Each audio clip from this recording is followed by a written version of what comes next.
What's going on, guys? Meteorologist Jonathan Kegges back with you on a Monday. Hope everybody had a great weekend. It is the holiday week. We're about to have a pretty significant holiday coming up. 250th birthday on July 4th. That is, of course, the weekend. A lot of people have off Friday for the observed holiday. We are going to talk about this pattern shift that we really alluded to anyway, forecast this last week about the rainfall pattern shifting, that now the highest opportunity for rain is going to shift towards the Gulf side of Florida. And more often than not, on the Atlantic side of Florida, we are going to be on the drier side, not completely bone dry, but the storms are going to initiate along the coast. I'll show you what I'm talking about, and then quickly transition to being more widespread towards I-4 and especially I-75 and the Gulf Coast. So a lot of things changing up just a little bit. Post in the comments where you are tuning in from tonight, coming at you live, of course, as we do every night on the New 6 Plus page and on the New 6 YouTube page as well. So hope everybody's doing well this evening as we track the changing weather pattern. We still have a couple of late night thunderstorms out there. It's nothing too crazy, nothing very widespread, but we do have a couple of thunderstorms hanging closer to the middle of the Florida Peninsula. We'll take it closer to Gainesville. We still have some residual lightning strikes. We had a downpour and thunderstorm just north of Ocala about an hour or so ago. Those have since fizzled out tonight. Now we have just some hanging out, some residual lightning on the extreme southwest coast of the Florida Peninsula. By the way, we're taking a live look tonight in Daytona Beach and in Port Canaveral. This little front up here too, this is going to do nothing to cool us down, but this will help, I think, to get thunderstorms rocking a little earlier tomorrow as well. So don't be caught off guard that I do think we have an earlier start time for those thunderstorms. So let's time this out for us tomorrow. There you see it. And that's exactly what we are trying to communicate, is that rain chances along the I-95 corridor are very low. We'll pop up a couple of downpours early, and then those are quickly going to push their way inland. That's going to be 2 to 3 o'clock in your afternoon toward I-75. That's where the highest opportunity for rain is. You see, we're kind of left out unless you get lucky early along the coast. It goes for you, Melissa. Again, your rain chances are very low tomorrow. Not zero, but very low. And then everything gets pushed off towards the west. So Ocala, the Villages, Bushnell, Lake Panasoffkee, Coleman, Cedar Key, Spring Hill. That's where we're going to get in on the action finally. Then that kind of blows off towards the south and west. That's the change. And then we kind of do it again on Wednesday. A few of those sprinkles push through early. And then we end up rocking some extra thunderstorms south and west of the Florida Turnpike. That's kind of the deal over the next couple of days. Florida Man Racer says, any of these storms going to be considered severe weather? Very isolated.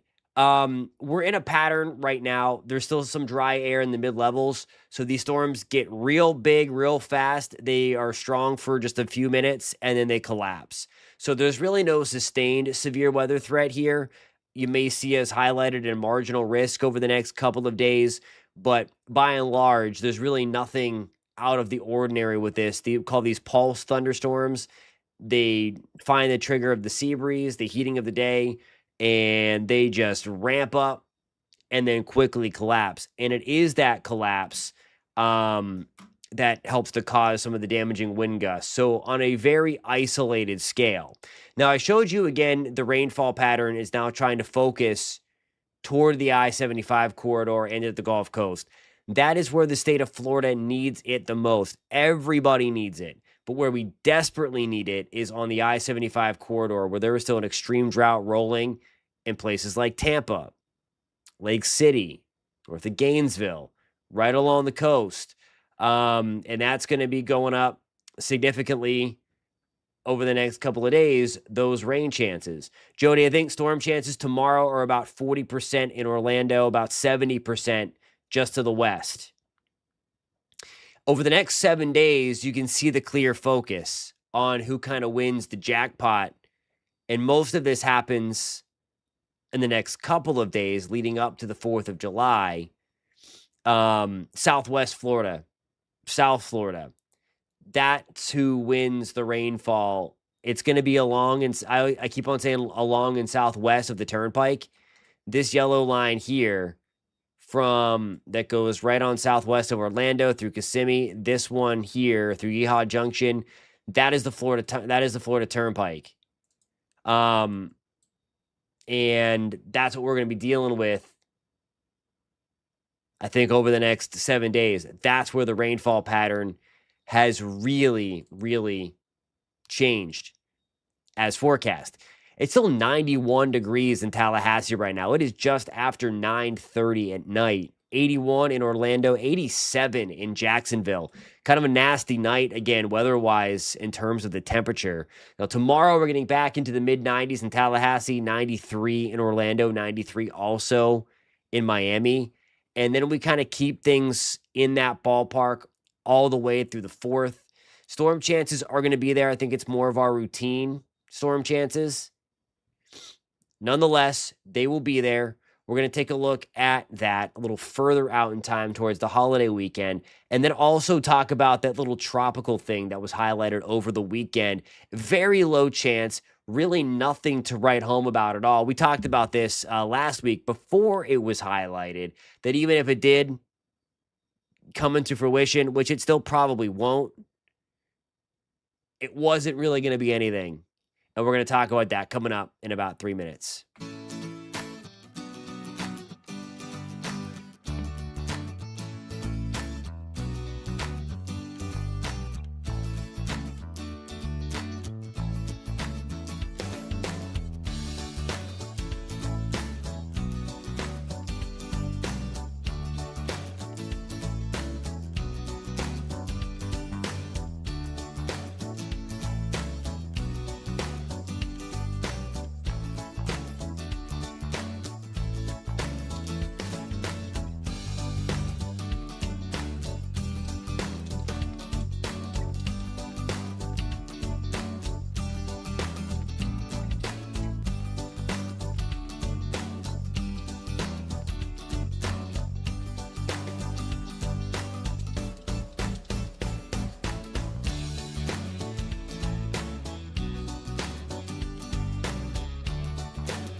Alrighty, guys, welcome back. Meteorologist Jonathan Kegges back with you. Here is our little thing off the southeast corner of the United States.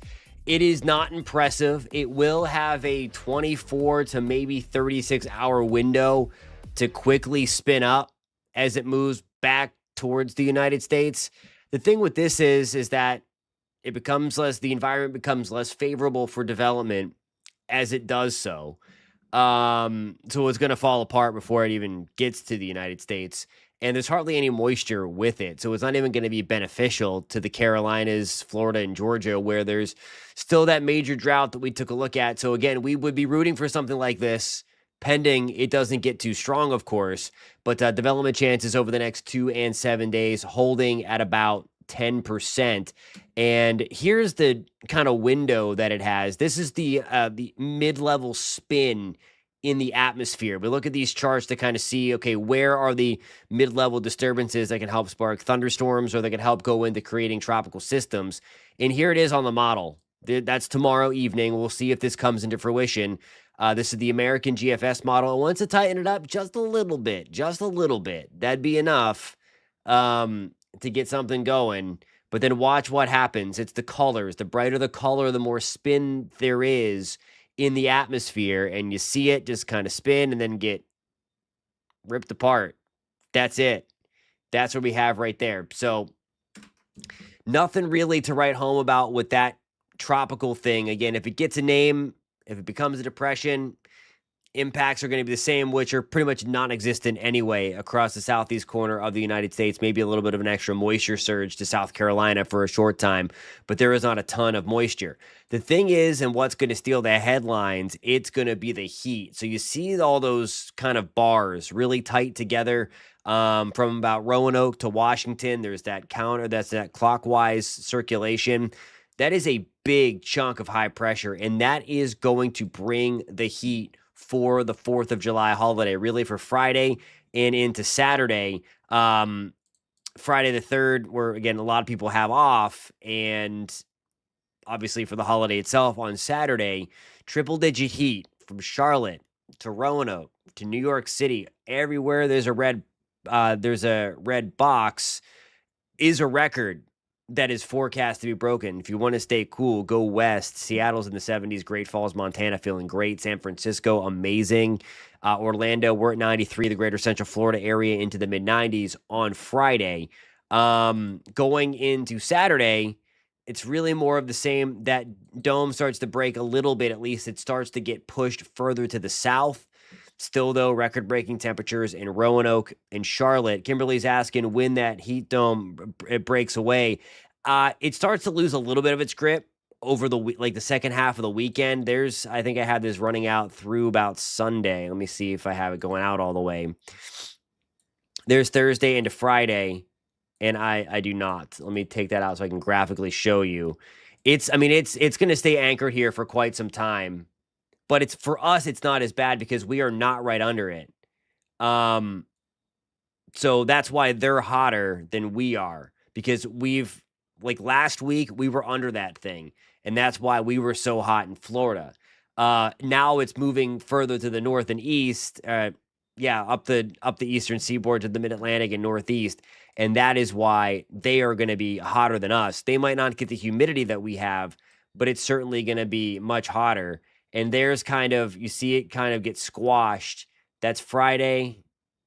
There's Saturday. And then it's kind of going away. So second half of the weekend, there's a few of these ripples that finally get to it and break it down. Let me see here. That's going to be Sunday the 5th. So that's where we have that.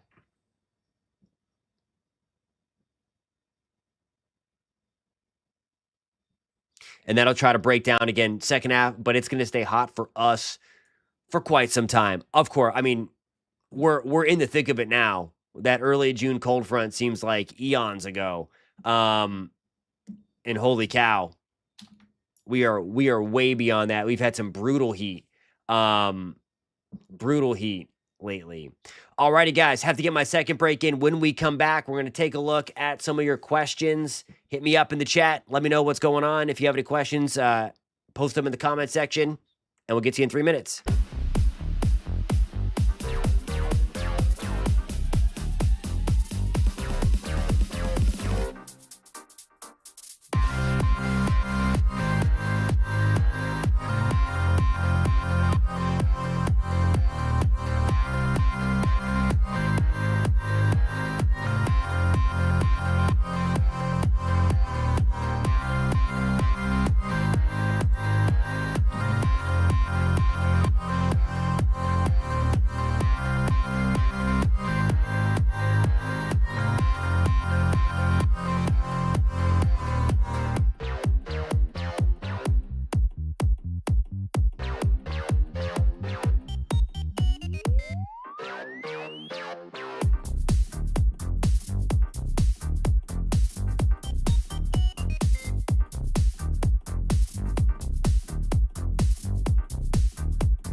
All right, we are back. Just a couple of minutes left across the board. I did not hear that, Elizabeth. Yep, if it said 114, it was 114. Will the rain and storms end in time for fireworks? That is the question. I think most places the storms will end before fireworks. There's always a select few. And again, I suspect it's going to be on the western side of the state again, that we're going to have the opportunity for some fireworks displays to be a little dicey because of thunderstorms in the mix still at that hour. Most storms, though, should be over. I think most of the state is looking good.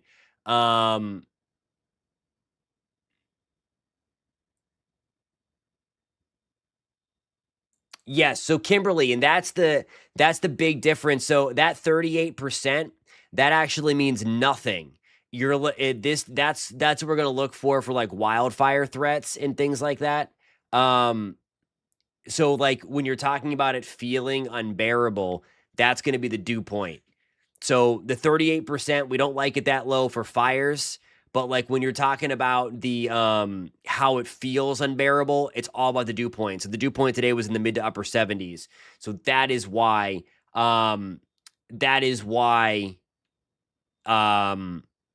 it felt so disgusting outside. Nothing to do with the relative humidity percent. You can throw that one out the window.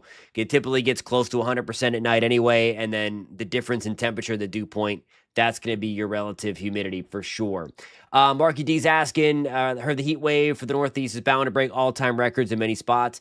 Absolutely true. Yeah, no, we could see a lot of all-time records for the month of July fall up there, and it's certainly going to be the hottest 4th of July ever for at least a handful of major cities. So it is pretty wild. Pretty wild on how hot it's going to get in places that, yes, it's summer. That's kind of like my biggest pet peeve when we're talking about the heat. There's always a comment on the other YouTube page, the Just Weather page. By the way, if you like talk about weather, subscribe to that page. It's at just_weather. Somebody said it. It's summer. I know. It's still hot. It's still way above where it should be, especially for them up in the Northeast. Alrighty, guys, that about does it for the show tonight. Thank you a ton for tuning in on a Monday. Tomorrow, we're going to talk about the latest and look further ahead in a little more detail when it comes to your 4th of July forecast. A lot of questions tonight were about, will the fireworks end, or will the thunderstorms end in time for the fireworks? For the most part, yes. But like every year, with the way the sea breezes are coming in, I think it's going to be a more traditional sea breeze collision day that's going to put storms in a lot of places. The temperatures are going to be hot, of course, and then the storms are going to be out there. We're going to take a closer look at that. Kimberly's asking, when will this heat let up? Gosh, I don't have a I mean, probably seriously October. Like we are in this. We are in this for a while. I think this latest round of heat, at least the mechanism for it's going to shut down by Sunday, but boy, I think we're in it for a while, guys. All right, have to get ready for the 10 o'clock show. Hope to see you over there. If you're watching on News 6 Plus, I'll see you in a couple of minutes. If you're watching on the News 6 YouTube page, I will see you tomorrow night, 9:30, same time, same channel. Have a great night, everybody.